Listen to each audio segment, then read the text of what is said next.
We're just going to kind of cover a few highlights of the market, talk about what to expect this year, but I want to say something really upfront. It's absolutely important that you're able to engage in dialogue with your clients about the market, the economy, the Bay Area, and where things are going.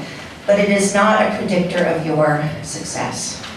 And I think one of the things about this meeting this morning and why the energy is so fabulous is that you are all actively engaged in the business of serving your clients who want to buy or sell real estate. And so it really is about, it's about you, right? It's not about the market. So we're going to talk all about the market, the dynamics, and all that kind of stuff, but I just want to say it's really a pleasure to be here. Wendy and Kim, thank you for inviting me. And let's get started with the next couple of slides. Chris, just keep going here and hit the next one a couple of times. I just wanted to show you my report card. Chris hit about 3 times what I said last year and what actually happened. So the market was a little bit stronger last year. We're going to come in, and I think the final number is about 6.4. Price appreciation for the state as a whole, about 6.5, a little bit stronger than we expected. The big faux pas in forecasting last year was that we, along with just about everybody else, believed that the Fed was going to be able to increase rates because the market, i.e. the economy, was going to be stronger than it was. And actually rates were lower on average last year than they even were the year before. So that's why affordability didn't deteriorate as much as we thought, but we also have had GDP come in, not at 3% for last year, but at 2.4%, and that was also the growth rate in 2014. So let's go to the next slide and talk a little bit about the economic outlook. Keep going.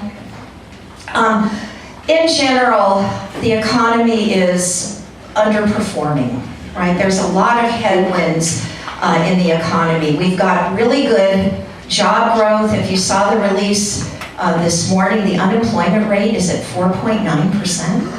U3, I mean, we haven't seen that in about eight years. But we've got a lot of issues. Obviously, the equity market is very, very volatile, being pushed by very low oil rate, price of oil.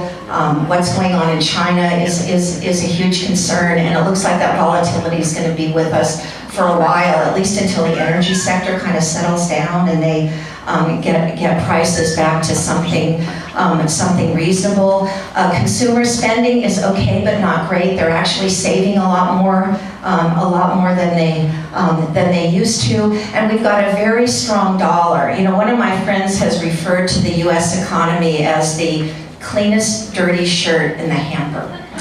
And I think we're all, very critical. Obviously, it's election season, so there's a lot of finger pointing and what's wrong and so on and so forth. But you really wouldn't want to be anywhere else. And when there's turmoil in the rest of the world, be it economic turmoil or political turmoil, where does the smart money go? It comes into the United States. And one of the biggest changes that I've seen in the real estate industry in the 30 plus years that I've been at CAR is that we can now honestly say that we have a global real estate market. And when people look at California real estate, New York real estate, and Florida real estate, it's almost like a currency.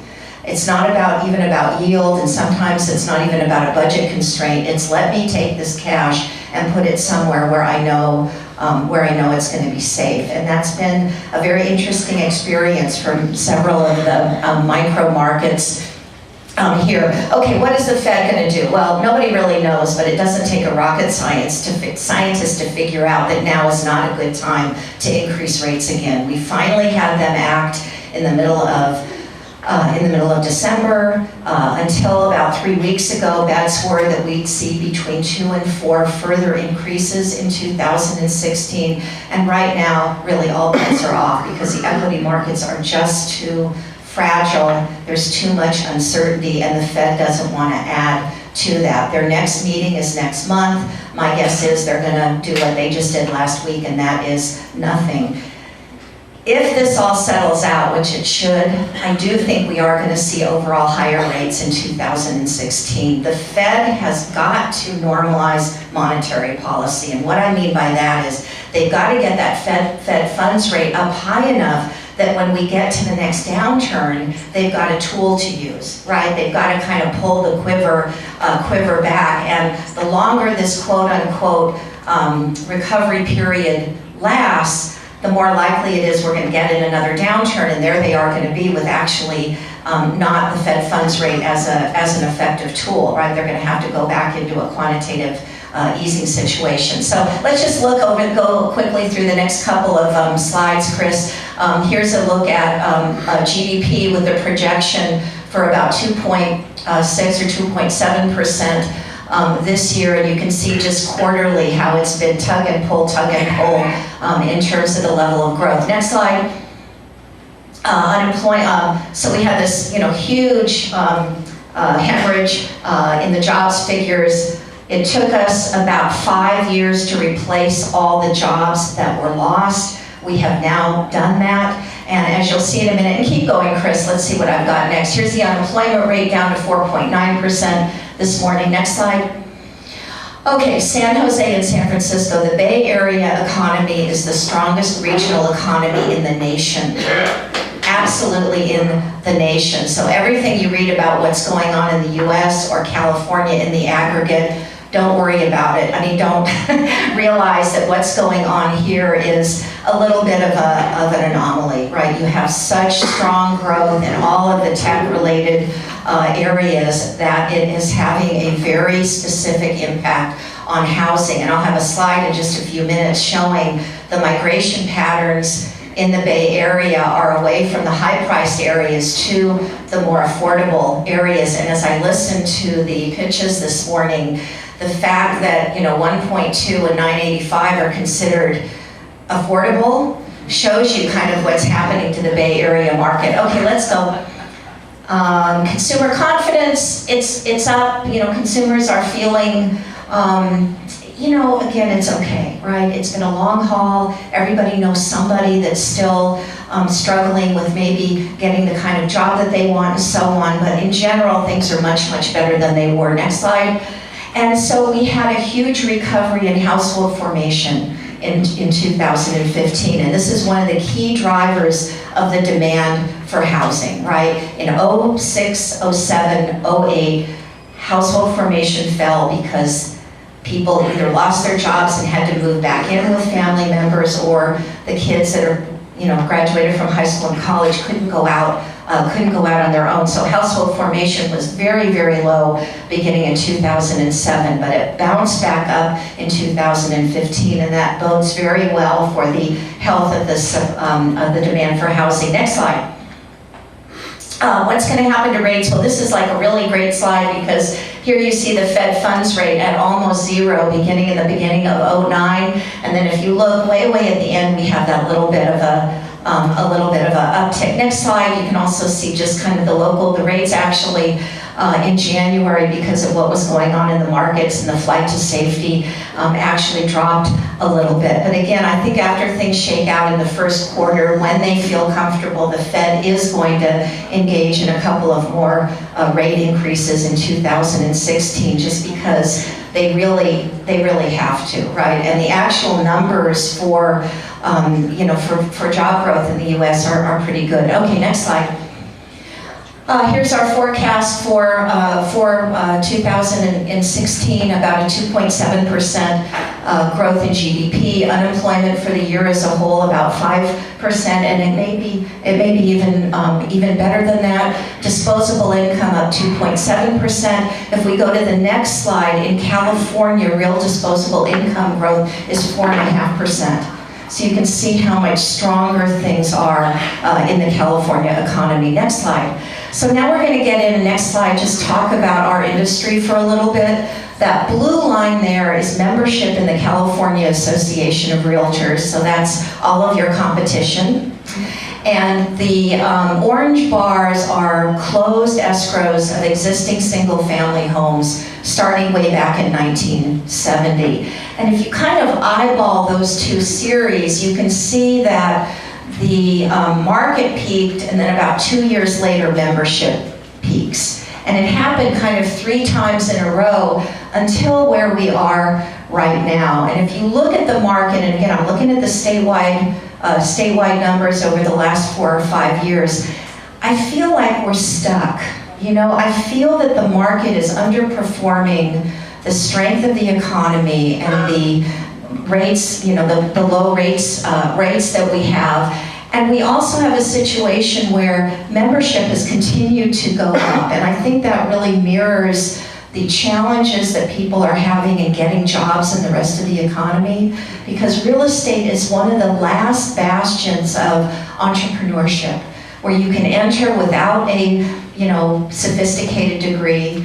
And for the most part, if you do what your broker tells you to do, you're going to be successful. And I'm not saying it's easy, but it's something that people really can come in and have a great year in the second or third year if they really do their job. So in 2015, we had 185,000 realtors in California. We had about 410,000 existing single-family home sales. So there are a few people up at the top who are doing really well. There's a lot of people in the business that aren't active realtors. That's all I can say. You know, it's a very interesting business that way. Okay, let's keep going. 6.4% increase in sales in 2015. So if you're trying to gauge your area or your particular productivity, you can measure it against that moniker. Next slide. So hit the first button. This is just a look at the California housing market recovery. So hit the button, Chris. This shows you it shows you sales, the share of sales of traditional equity, non-distressed properties. In January of 2009, it was 30% of the market. Now it's almost 94% of the market. And then the next button, push it again, and you'll see short sales are now less than 3% of the market.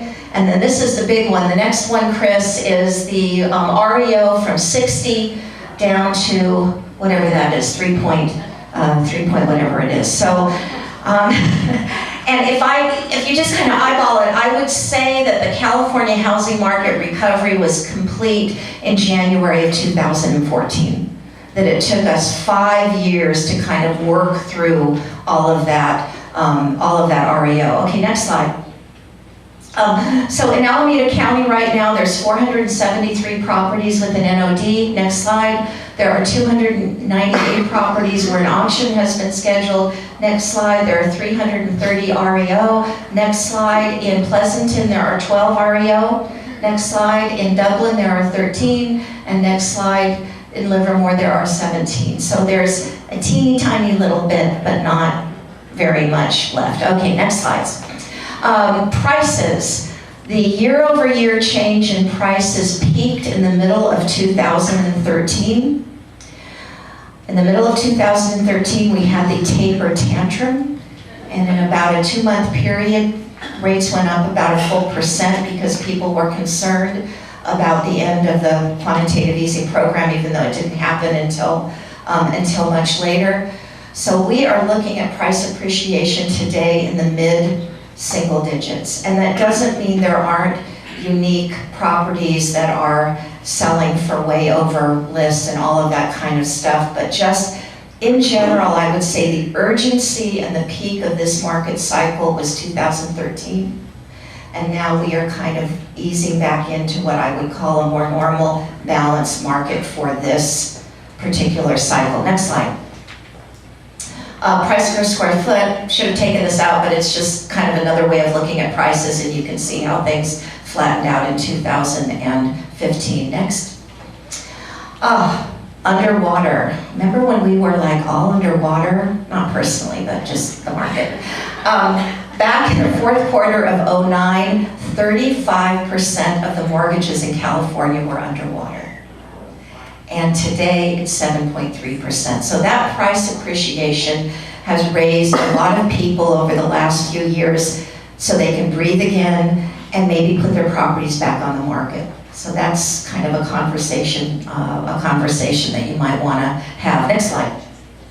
Oh, this is the annual rate of price appreciation for condos and single family. You can see it peaking in the middle of 2013, and as I mentioned, coming down into mid-single digits. Next slide. So I'm hoping that you can use some of these slides when you educate your buyers and sellers about the market, because they'll typically be 6 months to 12 months behind what's actually happening, right? So you've got sellers that are still going to be like this, even though the market is probably like this. So you want to use some data. So we have a very interesting market where the fundamentals of housing demand are very strong, but there's not enough supply, right? Baby boomers are not moving, we don't have enough new construction, and we're starting to see millennials leave the state because they can't afford to buy homes in California. And this is a trend that we're going to see accelerating in the years ahead. Next slide. Inventory, in December we had a 2.8 month supply of homes on the market. In the next slide, you'll see a comparison by region, and the Bay Area is by far the lowest, right? And this is just a ratio of listings to sales. So again, very strong job growth, very high income job growth, meeting a fairly fixed supply of housing. Next slide. Multiple offers in the Bay Area, 6.3% of the transactions in our housing market survey last year had multiples, less in Southern California and less in other parts of the state. So again, that intensity of the market is really, the epicenter is here in the Bay Area. Next slide. Okay, here's one of my key points. Baby boomer homeowners have an affordability problem. They can't afford to move. They can't afford to move because they have a very affordable mortgage. We've got Prop 13, so if they've been in their home 20, 25 years, maybe even 15 years, they've got a tax basis that is fabulous. Capital gains for a married couple maxes out at $500,000. And at one point that sounded like more than enough. It's not for many people right now.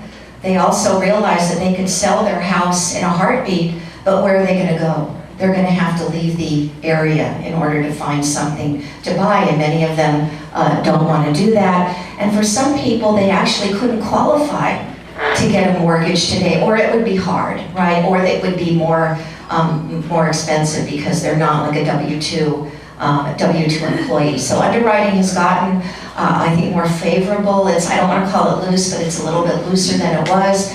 But for all of those reasons, you've got people not listing and staying in their homes a lot longer. Next slide. I'm always interested to see what comes next, you know. Okay, so here's a compare. This is the percent of homes that turn over in a given year. This graph starts in the 70s, and you can see it was 7, 8, 9% of the market, and today it's in the mid 4%. The next slide shows you the people on average are staying in their homes about 20 years in California, which is longer than we've ever seen. And let me get the next slide. We also have a very low percentage of first-time home buyers. For the last 3 years, it's been under 30. Long run at about 38. So that's, again, the other side of the affordability issue is these first-time home buyers and getting an appropriate down payment and all of that. Next slide. Back in 1970, if we express it in 2015 dollars, in 1970, the difference between the U.S. median home price and the California median home price was $10,000. Today, it's $255,000, right? So next slide. So that's the sunshine tax, or the premium for living in California. Housing affordability peaked in the beginning of 2012. Currently, 29% of the households that live in California can afford to buy the median priced home. Next, here's a comparison by county. In California, it's 29. In Alameda County, it's 20%, which compared to other counties in the Bay Area is pretty good, right? So that's one of the reasons why you're going to continue to see this strong demand and strong movement over. Next slide. Home ownership rates are the lowest they've been since 1991, right? Next slide. And this is a look at construction, or lack thereof. Back in the 80s, 250, 300,000 units a year. We reached a low about 8 years ago of 50,000. This year we were close to 100, we'll be over 100,000 in 2016, but well short of what we need when we look at the demographic demand of about 165,000. Next slide. So this looks at Bay Area counties. So we've got a 5-year period, 2010 to 2014. Alameda County population growth 4.2%, household housing growth 1.3%, Contra Costa 3.6%, 1.4%. So except for Sonoma County, which is relatively balanced, there is a excess demand under supply of housing units. Next slide. Alameda County growing very quickly, in part because of affordable housing. Next slide. So this is data from the American Community Survey in 2014. Alameda County gained residents from San Francisco, Santa Clara, and San Mateo. And you had people leaving Alameda County for Sacramento, San Joaquin, and Contra Costa, and highly correlated with housing affordability. Next slide. We did a survey we do an annual survey where we ask realtors about their last closed transaction. So one of the questions was, well, if you changed counties, why did you change counties? And in a 2-year period, the housing affordability response went from 14% to 23%. So it's becoming more and more of a driver for people's decisions on where they're going to live. Next slide. This is incomes in Alameda County, right? So if you are a retail sales clerk, you're making a little bit shy of $29,000. If you, I'm sorry, I can't read all of these, but it's, you know, it's nurses and it's computer scientists and firemen, and they're all making below what the median income is needed, which is about $151,000 to buy the median priced home. So it's difficult, and again, you're looking, young people getting a job, feeling great, and realizing that they're not going to be able to do this on their own. Next slide. Keep going. And I am just going to have you, Chris, just very slowly go through these slides. These were from a wonderful event at the Bay East Association of Realtors yesterday in front of elected officials. You can go ahead and start, Chris, where they looked at kind of the local market statistics for the last 5 years. Keep going now. Throughout the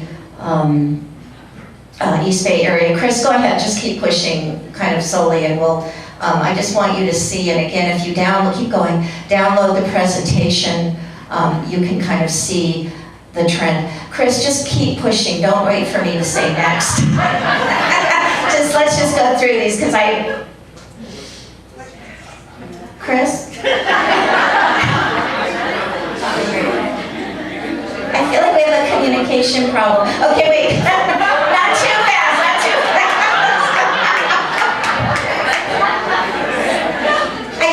It's so hard for me not to have control of my slides. Chris, you're doing a great job, really. This is fabulous. Anyway, as he goes through these slides, I just want you to know that we have local data, and what it is showing is that the inventory of properties for sale in the East Bay is very, very low. You've had a very strong market recovery. Keep going, Chris, it's fine. This is active listings. Click. Click. Click. Click.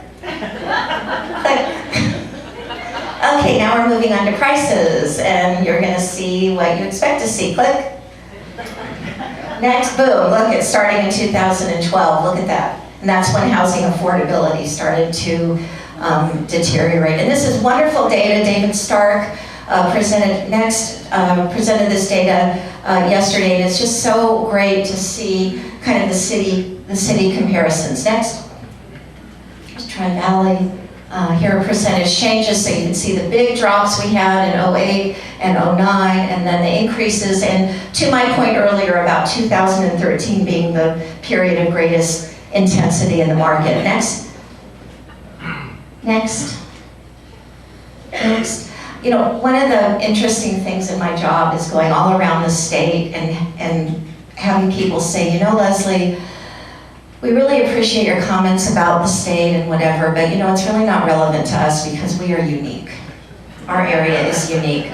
So what I do wherever I go is I just say, Uncle, you are unique. I agree, you are absolutely unique. But from my perspective, what's interesting is how similar the markets really are. You know, there aren't that many crazy outliers. So let's look at sales activity next. Joe County. And again, it's really important to understand the story behind the numbers because sales can be down for one really important reason, not enough inventory, right? It's not a demand thing, it's a supply thing. Next, and I think that's the issue that we all have to deal with. Here's Tri-Cities. Next. Tri-Valley. I love the colors here. Great job, David. Next. Okay, I have just a couple of slides from this survey that I keep referring to. Next. This is a look at, again, multiple offers peaking in 2013. Still over half of the transactions reported statewide are multiples. Is that about what you're seeing as well? And it was interesting, one of the realtors at the meeting yesterday said his last transaction had 18 offers, but not one of them was all cash. And that was a big change. Next. We asked the realtor, was your buyer an investor? In 2013, 18% said yes, now it's down to 13. So investors are still there, but not as much, right? Because the play on prices is pretty much spent at this point. Next. Share of all cash buyers peaked in 2012, now down to 22% of the market. Next. Share of international buyers has dropped in half in the last 2 years, from 8% saying I had an international buyer to 4%. Next, and of that 4%, 43% were China, Mexico, South Korea, and then it's Canada and India. Right? International market. Next. Okay, so this is again another way of looking at that boomers aren't moving. So we asked the realtor, how long had your seller been in the home? And the median answer was 10 years. In the 36 years we have done this survey, highest we've ever gotten. So these are people that actually sold. So again, I think when we look back on this period, we're coming into a new normal in California where inventory is going to be tight, right? And people are going to stay in their homes longer. And we're going to have to be more creative about increasing the supply and granny flats and all that kind of stuff. Next slide. So we surveyed boomers because at CAR our research is highly focused on one goal. What can we find out about the market that can help you be more successful? So we wanted to talk to boomers and identify why they weren't moving. We, of course, had hypotheses about it. We wanted to test it. So I asked my staff to give me a nice photo for the boomer section. This is what they gave me, but the next slide is what I was really looking for. Next, there we go.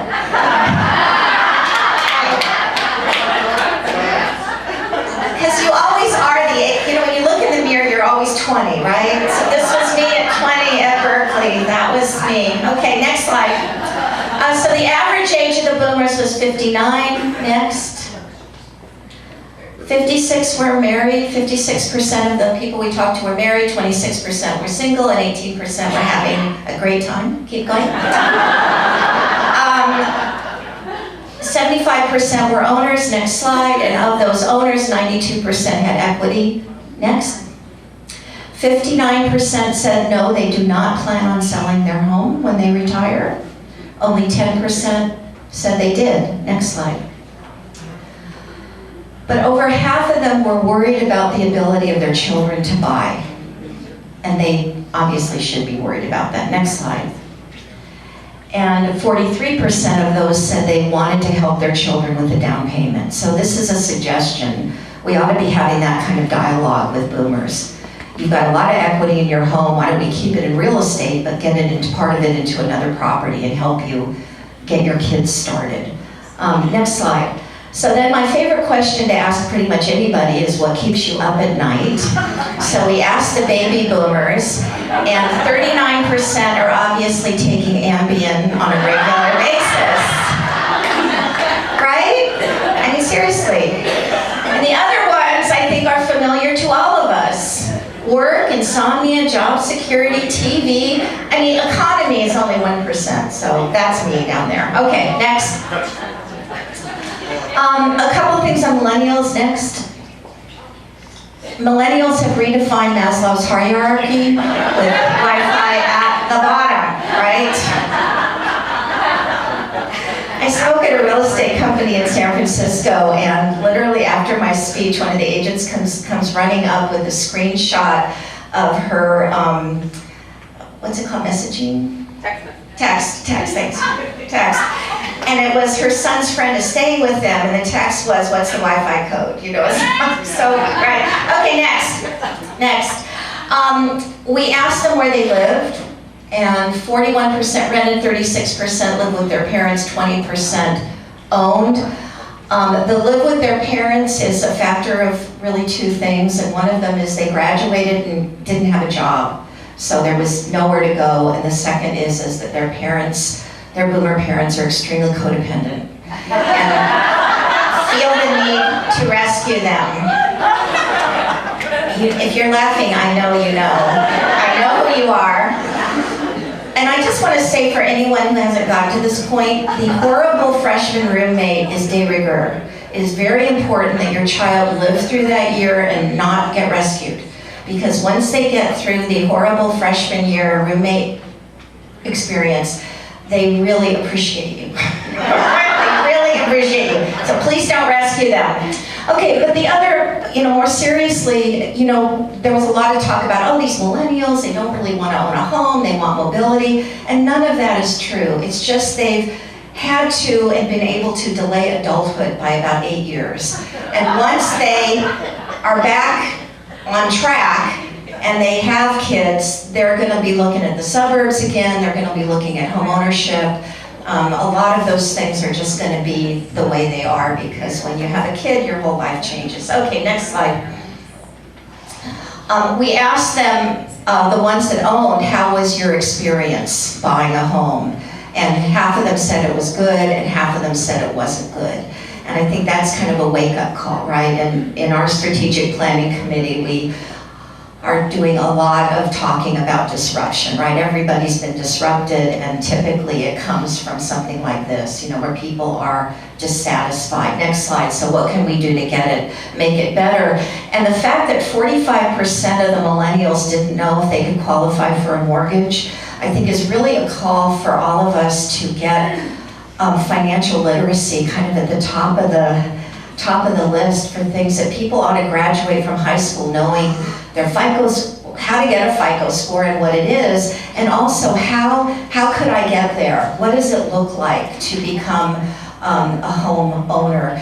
About a year and a half ago, there was an editorial in the Sunday New York Times about home ownership, and the conclusion was home ownership is the best way for a family that doesn't have inherited wealth to build wealth, right? And that's important. Keep going.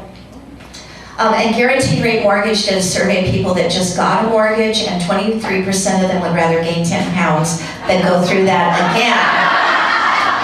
So there's really a lot of dissatisfaction. 12% would rather spend time with someone they really don't like, and 7% would rather get a root canal or spend the night in prison. So, I think that, next slide. Keep going. I don't know, should I stop now? Do I have time? Yeah. Wendy, check it. Okay. So we did a survey of buyers and sellers, and the buyers, 42% interviewed one agent, but that means 58% interviewed more than one agent. So that means there's an opportunity. Next. The most important factor in choosing their agent that comes up over and over again is responsiveness. So if there's one thing that you could focus on this year to up your game, get back to people as quickly as possible because it blows their mind. They feel important, they feel listened to, and it just looks like you're super busy and on top of everything, you know? So, okay, next slide. And we asked them why they were satisfied with their agent, and again, responsiveness, good listener, helped me find a great home, hard worker, did a good job, you know, so those are the things that are important to buyers. Next slide. People that were unhappy mentioned communication first. So we all know we're all in the communication business as human beings. As human beings, that's probably the most important thing that we do. Next slide. So 85% said they would recommend their agent to others. Next slide. And they said that if they were giving advice to agents, they would say, just do a better job of communication, right? That's the top thing. Negotiation, understanding the market, also very important. Next slide. What buyers would change about the home buying experience? I want to understand the market, so maybe my slides can help you a little bit. I want the process to be faster and easier, don't we all? Next slide. Okay, so let's go through this quickly. Sellers. So sellers, 70% of the sellers said they only interviewed one agent in this survey. I find that a little bit interesting. Next slide. Reason they selected the agent: trust, prior experience, recommendation, which is also trust, friend or acquaintance, good reputation, successful, also related to trust, and fastest to respond. Next slide, fastest to respond. Advice to agents: stay on top of it, be honest and ethical, keep me informed, listen, be an active listener, tell me what's going on. I get there are problems, I'm actually hiring you to solve those problems, but give me an idea about what might happen. I don't want to be surprised. Explain the process and set the correct listing price. Often easier said than done with their expectations. Next slide. Okay, what have I got? Okay, I got a forecast for you. Chris? Okay, we are anticipating about a 6 to a 6.5% increase in sales this year. I want to again reiterate that I believe the market is underperforming its potential because of the speed bumps I mentioned. And two big speed bumps are boomers not moving, secondary, new construction, and really affordability is key. You know, affordability is driving people into this area, and then it's driving people that can't afford to be here into other areas, and some are actually moving out of state. And I think those trends are going to continue to accelerate in 2016. Price appreciation for the year, mid to low single digits, statewide about 3.2%. Housing affordability will deteriorate, and then this is the big kicker, right? We did this forecast in August, in September, in anticipation of the expo. And at that point, we did not have a big sell-off in the equities market. We thought the Fed was going to be able, smooth sailing, raise rates. So we've got an average of 4.5% mortgage rate for 2016. That may or may not happen, right?